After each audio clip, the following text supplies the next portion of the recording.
Nii, käesolevaga kuulutame Nahknuia liuväli avatuks.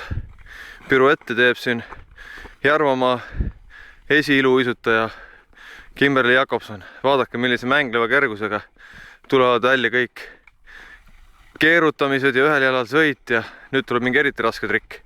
Oligi kanna pealt pööramine. Liuväli ei ole küll suur, aga see-eest enneolematult hea kvaliteediga. Pöörake näiteks tähelepanu viimistletud servadele, mis on kõik 90-kraadise nurga all. Lisaks kiidab töö ise ka tegijat. Paidest pärit professionaalne uisutaja on öelnud, et siin libiseb uisk 10 kordi paremini kui Paides 3. kooli juures. Et mis seal ikka, kõik koerukad, kellel on vaja last kuskil uisutama õpetada, tulge siia Nahknuiale.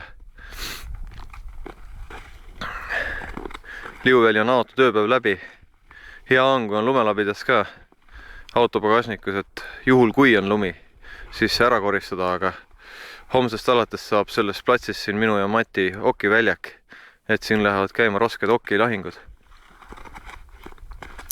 Nii et tere tulemast Nahknuia liuväljale.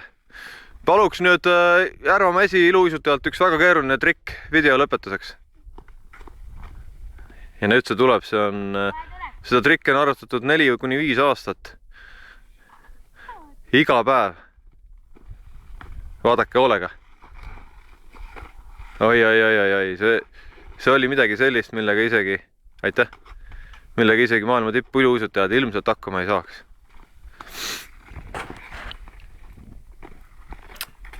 Ilusat talve jätku ja ilusaid talverõõmude jätke.